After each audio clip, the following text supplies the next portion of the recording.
To Taking Pride, a new look at reducing substance use disorders within the LGBTQ community. My name is David Shorey. I am a program manager with the Institute for Public Strategies, which is the organization that's sponsoring this. Before I go into the presentation, I want to acknowledge that IPS, the Institute for Public Strategies, is headquartered on the land of the Ipai, also known as the Kumeyaay Nation. I wish to pay respect to the many elders and to the tribe of this land, past, present, and future.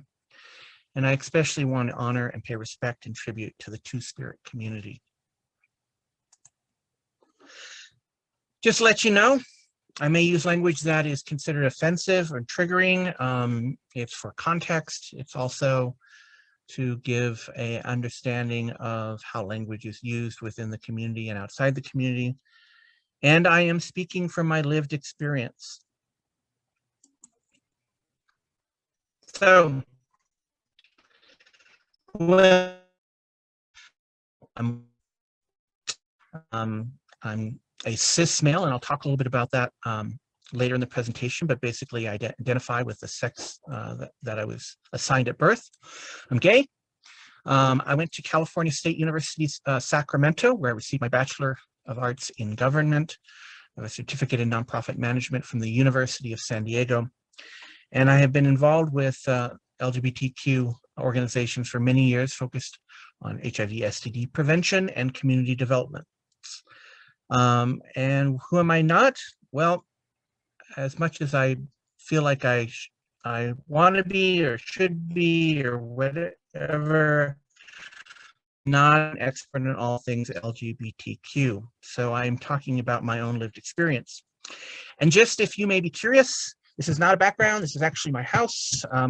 With COVID, I'm speaking from my house, and I do get to live in a cabin in the woods. So I'm very lucky and blessed. So yeah, this is a real background. All right. So let's talk about the community. And you often hear the term the LGBTQ community, and I want to kind of read this quote because I think it actually gives a good synopsis of what that means. And so the main commonality among these diverse groups is their historically marginalized social status relative to the society's cultural norm of exclusively heterosexual individual who conforms to traditional gender roles and expectations. Put another way, these groups share the common status of other because of their members' departure from heterosexuality, gender norms. The otherness is the basis for stigma and prejudice, discrimination, violence, which underlies the society's general lack of attention to not only their health needs and health disparities, but the overall social conditions in which they live. This otherness may be complicated by additional dimensions of inequality, such as race, ethnicity, socioeconomic status, which results in stigma at multiple levels. Basically, what this says is that there's the community as a whole that is defined by the otherness, but within the community, there are different strata, there's different experiences, there are different folks who bring other cultural, socioeconomic background to that experience. Now, before we go any further, I wanted to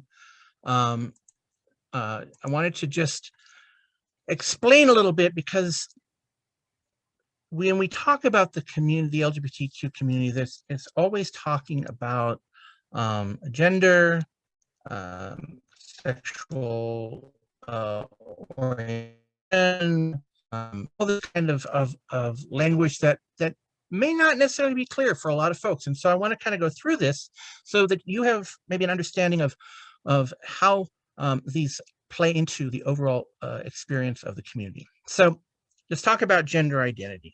And so gender identity is one's internal sense of being male, of being female, neither of these, both of these, or even another gender. Everyone has a gender identity, including you.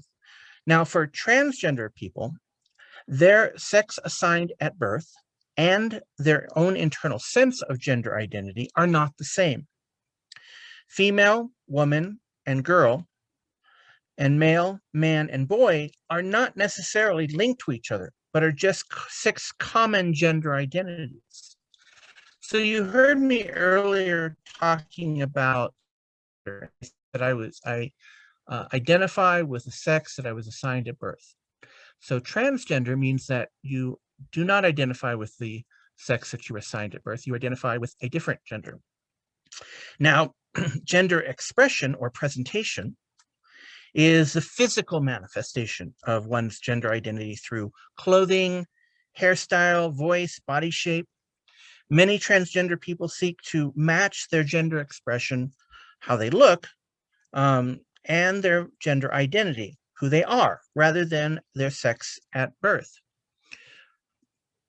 Gender expression and presentation can also be on a spectrum of, you often hear the term butch or femme, describing how folks present themselves. And truly that expression is up to them and how they want to walk through the world.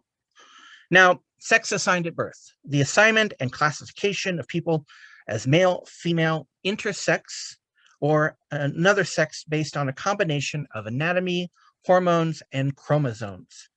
Now, it's important that we just don't use the term sex because of the vagueness of the definition of sex and its place in transphobia. Chromosomes are frequently used to determine sex from prenatal testing, although not as often as genitalia. And so chromosomes don't always determine genitalia, sex, or gender. So it's a good understanding to know that just because you may have chromosomes that say that you are male or female, that isn't the true definition of who you are. Then we talk about who you're attracted to, sexual orientation. It's important to know that sexual and romantic emotional attraction can be from a variety of factors, including, but not limited to, gender identity, gender expression, and the sex you're assigned at birth. And then there is emotional attachment. And this is important to note that this can come from a variety of factors, including but not limited to the identity, the expression, and sex assigned at birth.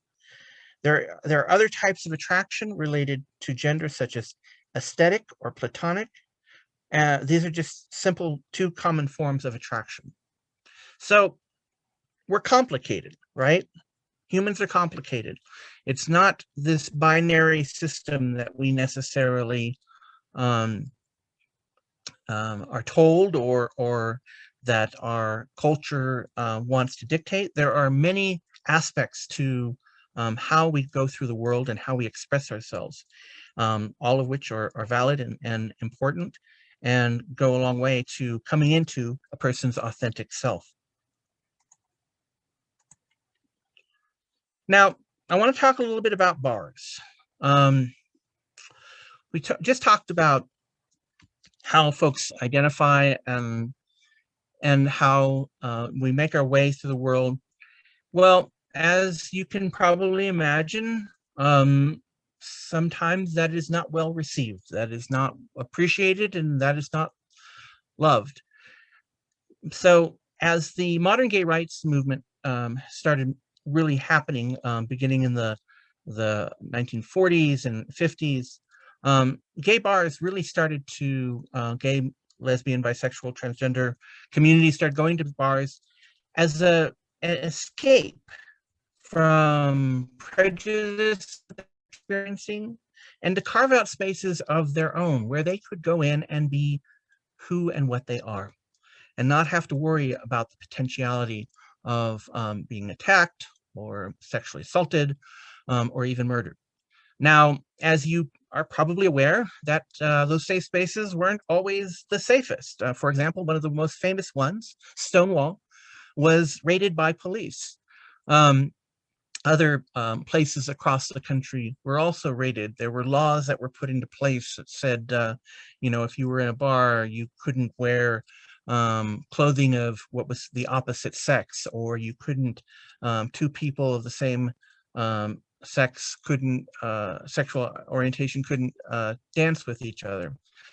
So there were limitations and constraints, but generally these provided a space to be who and what you are. Now, we need to talk about some truths here, and those truths are that prejudice existed and exists within the LGBTQ community.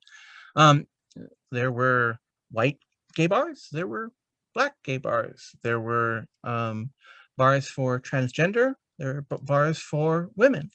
And sometimes there was conflict. A lot of times there was conflict between who should be in which bar and who was allowed. So I want to kind of clarify that the society, the ills of society of racism, sexism, etc., also existed within the LGBTQ community and still do. So how does this relate to substance misuse? Well, what do you do in bars? You drink, as well as other things, perhaps. And so alcohol is often the drug of choice within the community because of its prevalence in social settings. Hey, girl, let's go get a cocktail. It is often heard. And so go to a bar, drink, let your inhibitions down. Well, we'll talk a little bit later about how that connects with the overall feeling of self and self-esteem, but let's talk a little bit about facts. 90% of the community are more likely to use alcohol and drugs than their heterosexual counterparts. 44.6% between the ages of 18 and 28 reported binge drinking, that is consuming 5 or more drinks in one day, at least once in the past month. And there's also a stat that's not on here that said that there's a high percentage, actually higher than this, of those, or about the same number of those who drink this amount more than 5 times during the past month. And then reported alcohol use disorder, ages 18 to 25, 12.4% reporting a disorder compared to 10.1%. And I want to just note 18 to 25, so there's a vast spectrum of the community that's not included in this, so that number is probably significantly larger. Let's talk about other substances. So we talk about marijuana, cannabis. More than a third reported past marijuana use compared to 16.2% by the overall adult population. Opioid use, including misuse of prescription opioids or heroin, is also higher in the community. One of the scourges of our community, methamphetamine, was prevalent more than 4 times higher among gay men compared to straight men. It's something that has contributed to high levels of HIV infection and just overall tragic situations within the community. Now, West Hollywood, there was a survey that was done, and nearly 7 of 10 residents reported that they felt that there was meth use at community events. And nearly 7 of 10 residents reported that they felt there was meth use at bars and clubs. Not saying that they were using meth, but that they felt that there was meth use around them. So that's some significant numbers that talk about the aspect of methamphetamine use in the community. Meth, as you may or may not know, gives the psychological appearance of more stamina and giving less inhibition, and gives you a high, which releases lots of dopamine, which makes you feel kind of elated, etc. And so those kinds of things are going to play into something that I'm going to talk about here in a second. But let's talk about why folks within the community are using drugs and alcohol, and talk about the impact that what we call the overculture, or the non-LGBT community, More than 1 in 3 LGBTQ Americans face discrimination of some type in the past year, including more than 3 in 5 transgender Americans. 1 in 2, half, reported moderate or significant negative psychological impacts from the discrimination that they faced.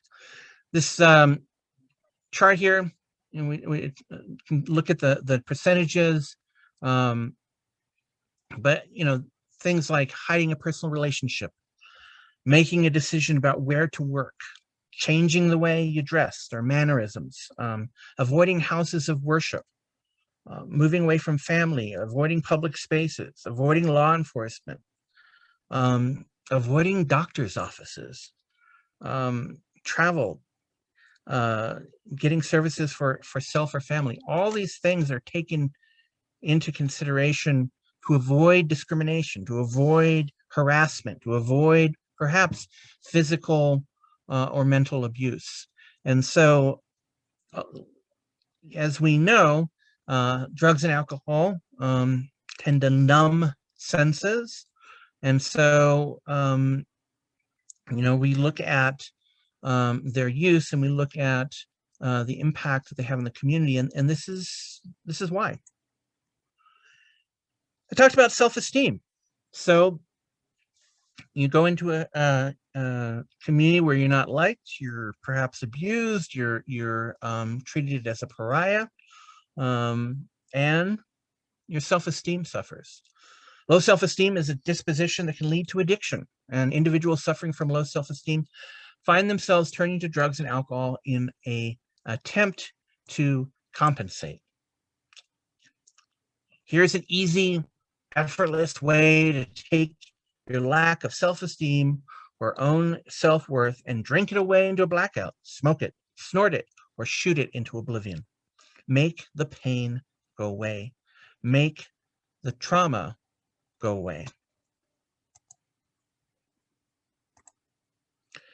So let's talk a little bit about trauma. So you may have heard of the terms adverse childhood experiences and toxic stress. So adverse childhood experiences are negative experiences that can occur before age 18 and include physical and emotional abuse, neglect, substance abuse, caregiver mental illness, and household violence. Toxic stress response can occur when a child experiences strong, frequent, and prolonged adversity, such as physical, emotional abuse, neglect, substance abuse cared by the caretaker, exposure to violence, or the accumulated burdens of family economic hardship without adequate adult support. Now, these things are transcend the LGBT community. They go into the heterosexual community, but they're important to note in terms of the experience of folks who identify as LGBTQ at a younger age. And I wanted to talk a little bit about that because, when you're coming out and when you are identifying with your own sexual orientation and gender identity, it's really important, to come into a sense of self. But when the world around you says, you're not right, you're bad, you're sick, it creates a sense of trauma and stress. And I think this quote here really kind of narrows it down. The message I got was loud and clear. Never, ever admit to yourself or anyone who you are. Hide it, kill it, eradicate it, heal it, deliver it, break it, suppress it, deny it, marry it to a woman, heterosexualize it, therapy it, anything and everything. But whatever you do, don't stand up one day and say, I'm gay, because that will mean the end. I spent most of my life trying to destroy the real me, doing all I could to ensure he never found expression. A suicide of the soul, identity, and meaning. So how does that relate to youth? Well, folks are coming out younger and younger. And also the aspect and conversation around what it means to be LGBTQ is also more prevalent in society. 2018 survey, when did you realize you were gay? 48% in high school, 20% in junior high, 17% knew in grade school. A 2010 poll of 1,500 people in the UK found out that among the over 60s, the average age they came out was 37. Those in their 30s had come out at an average age of 21. And in the group aged 18 to 24, it was 17. So you can see that it's younger and younger. I myself came out when I was 25. I'm currently 47. So I think that matches kind of that trend as well. But you can see how when you were coming into who and what you are, and the fact that society or that your adults around you, you get the negative messages that imparts that adverse childhood experiences.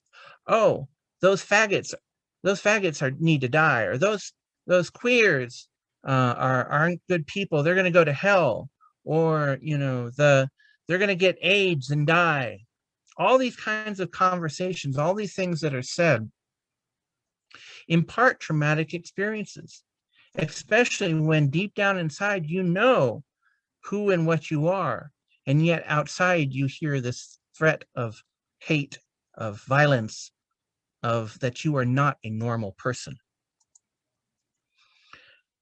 So how does alcohol and play back into this? Well, alcohol has, because of connection with bars and events, has become intertwined with the LGBTQ community.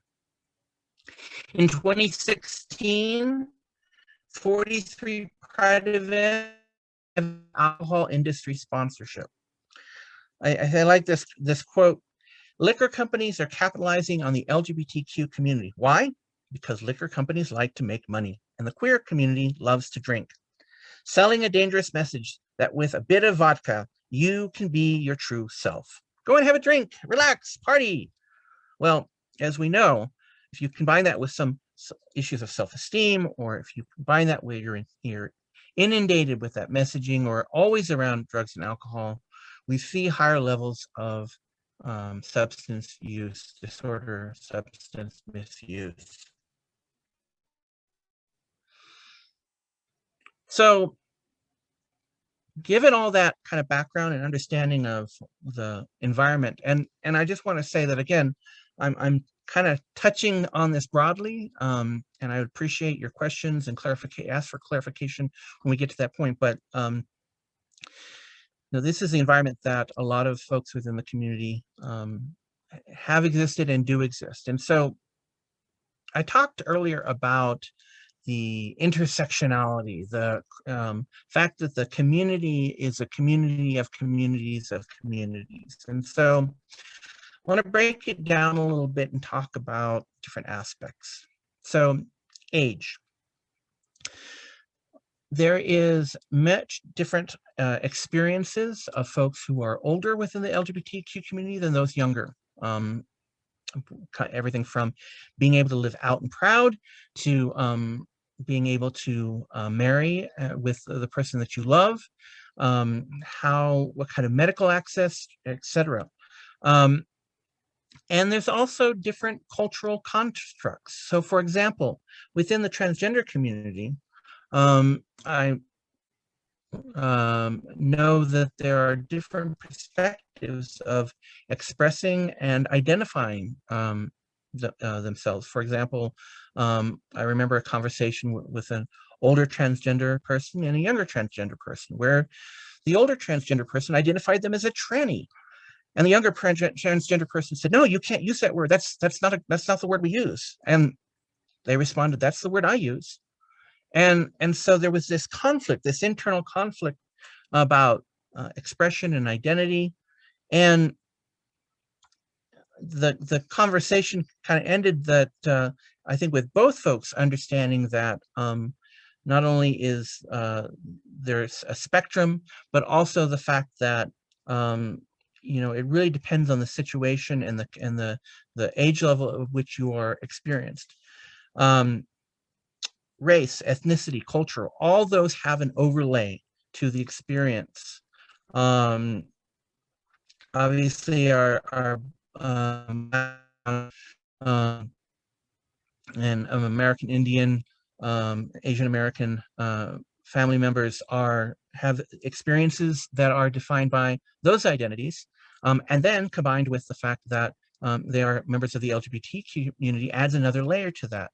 So there's cultural components that need to be taken into consideration. You wouldn't go into a Black and brown community necessarily with the same messaging or same pattern as you would perhaps a white community or an Asian community or Native American community. All of these need to be taken into consideration so that you are culturally competent and culturally humble in your way of approaching the community. Education level, socioeconomic status. There are many folks from both rich and poor who have different experiences, and be knowledgeable of how to engage with those folks at the level that is right for them.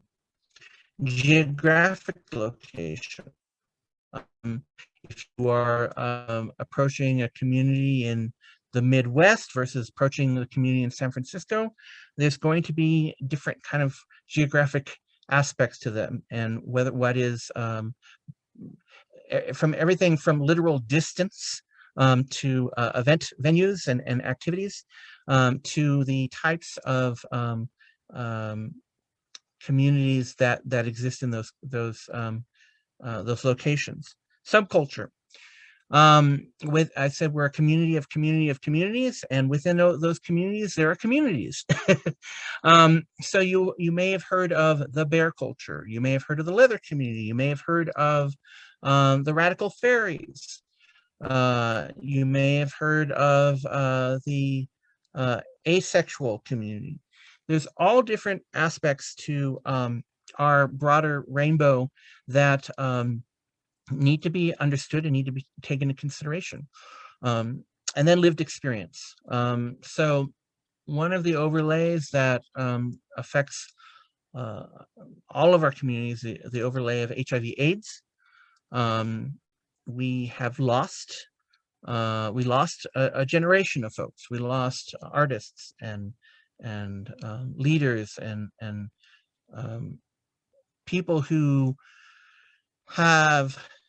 could have had significant impact on our communities because of HIV/AIDS, because of the aspect of how the response to that was.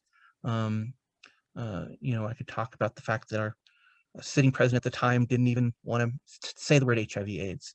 So that kind of trauma also has some impact on how you want to approach and engage the community in those conversations. Basically, bottom line is get to know the people you are working with.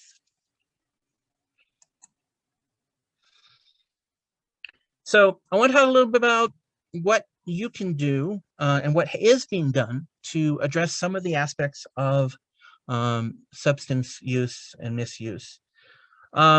So you can't go to a gay area of a city and not see a bar, a restaurant, a nightclub. Again, we talked about it's inherent. Not only is it identified as a safe space, but there's also opportunities to express yourself, to dance, to eat food, to socialize. But, those situations, those environments are only as good in terms of safety as the way that they operate. And so one of the things that really needs to be taken into consideration to address some of the issues around substance use and misuse is, are bars, restaurants, nightclubs, social lounges, etc., operating in a way that is contributing to the benefit of the community, or are they operating in a way that is taking away from the community? Is there over-service? Is there service to minors? Is there illegal activity happening? What kind of security? What kind of information is being distributed? All these things are important to look at, to ensure that you can go to a venue and be safe and not have to worry about folks being intoxicated, illegal activity, crime, etc. One of the ways to do that is the adoption of policies that address things like density, operation, and community impacts. It is a deemed approved ordinance or a conditional use permit. California, the ABC can't put limitations on existing licenses if they've been granted. And so communities around the area have created a deemed approved ordinance, which basically says you're operating, but we would want there to be certain operational standards that you need to abide by. And that could include everything from lighting, security, it could be types of advertising, it can be training, etc. All those kinds of things are important. And this is also for alcohol that's served at bars and restaurants, but also liquor stores and markets and things like that. And then a conditional use permit. So adopting a policy that when there's a new establishment, whether it be bar, restaurant, nightclub, or liquor store or corner market, what kind of operating standards are going to be put in place? And then how is that linked to the business license? And that if they don't operate within the venue of the conditional use permit, how do you, what kind of restrictions can be placed on their operation, or can you just shut them down because they're not contributing to the overall benefit of the community? A couple of interesting things that have been coming up in the last few years. You may have heard of a term called sober curious. Take a look at or investigate this article, Queer and Sober, New Options Arise for Those Seeking Booze-Free Fun. There is a movement within the LGBT community, and actually across the spectrum of communities, of providing spaces and venues that are not alcohol focused, or providing cocktails that are not alcohol, that don't have alcohol in them, and creating a social environment so that the focus is not going and having a cocktail and drinking, it's going and experiencing the nightlife with your friends in a sober and non-alcohol focused manner. Talked about creating alcohol-free spaces at LGBTQ events. You see these rising up, things like Sizzle in the West Hollywood area, as well as sober spaces at Pride, really kind of giving an opportunity for those who just don't want to be around the alcohol, or who don't want to be, excuse me, inundated with that, to go and experience Pride in a way that is focused on Pride. Additionally, and I didn't include this, but I should, is that tobacco is also a significant issue. There's a high level of folks who are smoking, using tobacco products, vaping, and so including tobacco-free zones at prides. Some prides occur in parks, city parks, or county parks, which have tobacco-free designations, but some don't. And so working to identify, is there a way to work with a pride organization to address tobacco use is also a very important thing. And then you're also seeing Pride returning to its roots. We know about Stonewall because we know that there was a conflict between police who were trying to raid the bar, and the patrons of the bar who said, no, we are done with being raided. We are done with being arrested and taken to jail for who and what we are and who we love. And we know that Marcia P Johnson, a transgender woman of color, was at Stonewall, and she was the one that said, hell no, we're not going to do it. Nope. And just so you know, I encourage you all to investigate LGBTQ history and know that there were other incidents around the country as well. San Francisco, Los Angeles, some of the major cities had similar incidents. So check that information out. So talking about this, I wanted to just say that read this quote Whoop, sorry about that.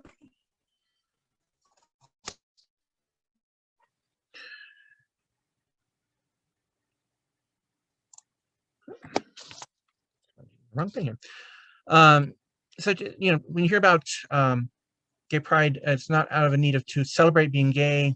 It evolved out of our need as human beings to break free of oppression, to exist without being criminalized, pathologized, or persecuted. Depending on a number of factors, particularly religion, freeing ourselves from gay shame and coming into self-love and acceptance can not only be an agonizing journey, it can take years. Tragically, some don't make it. Instead of wondering why there isn't straight pride, be grateful you never needed one. Celebrate with us. You may have seen in the background the pride flag. What you may not know is they're actually meaning to the colors. Red is life, orange healing, yellow sunlight, green nature, blue harmony, and purple spirit. We needed something to express our joy, our beauty, our power, and the rainbow did that. There's my contact information, phone number. If you don't feel comfortable asking a question here, feel free to reach out to me. I'm happy to talk with you.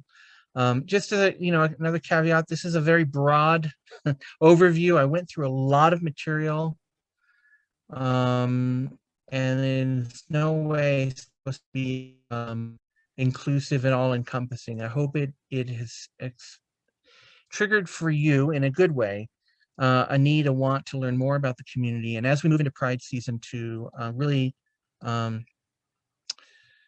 understand and feel what the community is and who we are and the true rainbow of our existence. And so I will go to the next slide. And Brittany, I think that's it. Thank you, David. That was wonderful. Thank you so much. So yes, we do have plenty of time for questions. So feel free to drop them in the Q&A. We can also, if people want to raise their hands and feel comfortable unmuting themselves, please feel free to do that and I can call on you. While we're waiting, we do have a survey. We value your feedback on all of our webinars and it'll help us plan for future ones. So if you can, I will also drop the link in the chat, but you can scan with your phone the QR code on the screen and take our survey. It would be much appreciated. And then also IPS does offer training and technical assistance on all of our core competencies. If you have any questions, want to chat more, want to learn more about what that would look like, please feel free to email us at info@publicstrategies.org. And so with that being said, we'll go ahead and turn to questions. We have a lot of thank yous in the Q&A, David. Yeah, go ahead. Yeah, well, thank you all.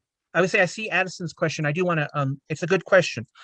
Pardon my ignorance, but is the word queer considered derogatory? I've heard the LGBTQ community being referred to as a queer community in similar trainings, but I've also heard it in a negative way. And yes, and that kind of goes into the complexity of sometimes dealing within the community. For example, many folks who are older in the community have had the word queer used against them in a way that has really considered caused them to consider it to be an insult, a derogatory, etc.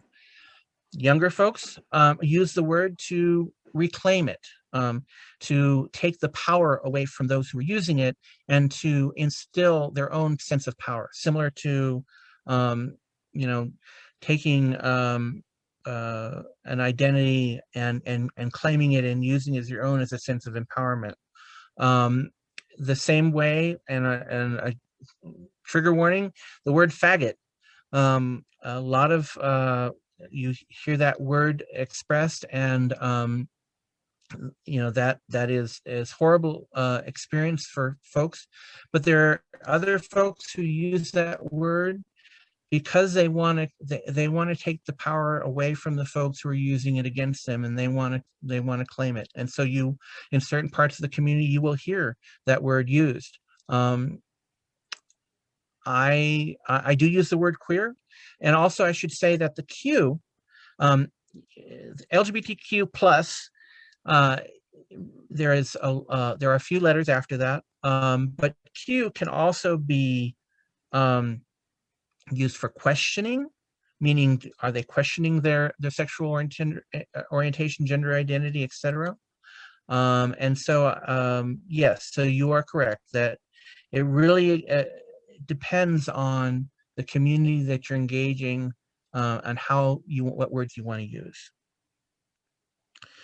Audrey, I'm a teacher. How do I practically take this knowledge and help prevent my LGBTQ students from experiencing drug and alcohol abuse? I think that part of it is to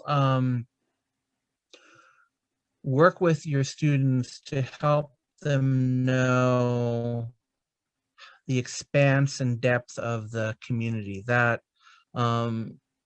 all the wonderful people that they may or may not know of, who are gay, bisexual, transgender, intersex, lesbian, gender nonconforming, to really get to know that the community, they are not alone, and that to talk about issues of self-esteem and self-worth, to talk about why folks would want to choose to drink, to use drugs as a means.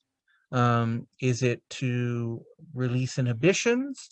Is it to dull pain? Is it because other folks are doing it? And provide what other spaces that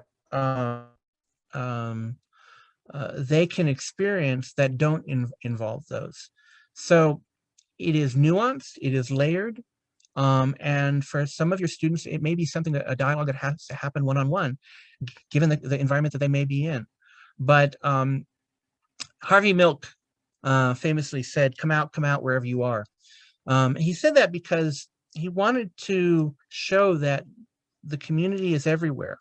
And, you know, looking at me, I may not look like your stereotypical gay boy, which you have in your, you know, my long beard and my shaved head and all that kind of stuff. So we come in many shapes, sizes, you know, and along with that is really being loving of yourself, and that it is okay to love who and what you are. Okay, Tiffany has a long question here. I love the idea and am part of many spaces that are sober with pride, but my concern is about regulation of bars. The more we have outside come in and regulate, it feels like a recipe for discrimination, oppression, and unsafe. I'm assuming you brought this up for a good reason, but I think could be issues for this. For me, creating other spaces to me feel safer than bringing outside regulators in, hence Stonewall, and so many other examples. Do you have any take on this? Yes. So this is inherent to the work that IPS does, and I think it's inherent to a lot of work that community organizers do, is that you talk about outsiders coming in. Really, the work that you do with community should be from the communities themselves. A lot of folks like yourself and myself, you know, don't want folks from outside our community coming in telling us what to do. However, that doesn't mean that we as a community can't step up and say, you know, these are the limitations, these are the regulations that we want. So working with communities to uplift them, to provide resources, knowledge. There may be folks who don't know about things like the conditional use permit or the deemed approved ordinance or other kinds of policies. And so working with them, not to tell them what to do, but to provide them with the information, then they're empowered to take action. And so the change comes from within the community. The change comes that you have, you know, the Pride's organization, you have the LGBTQ centers. You have the civic groups and the social groups stepping up and saying, you know, we want non-alcoholic spaces. We want tobacco-free spaces. We want spaces that talk about issues with meth, and we want to focus on self-esteem and pride.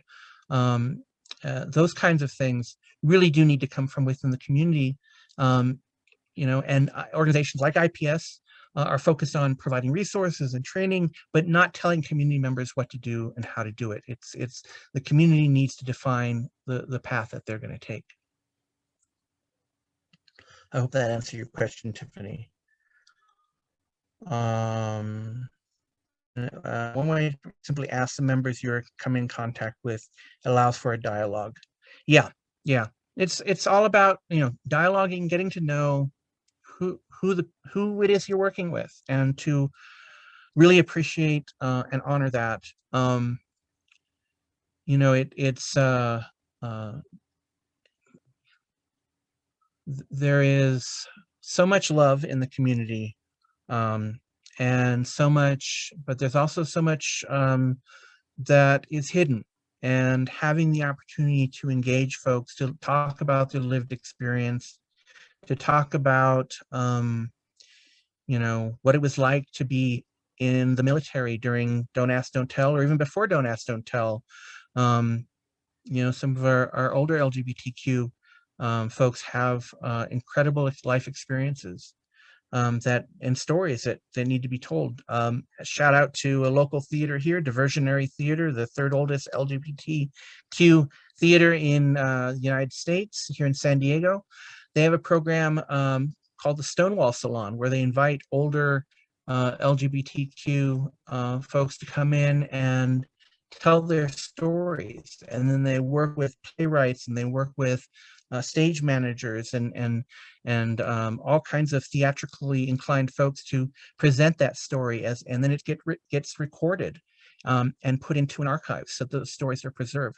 So that's another opportunity, is having the stories, getting the stories out there, and having them heard by all aspects of the community, young and old alike.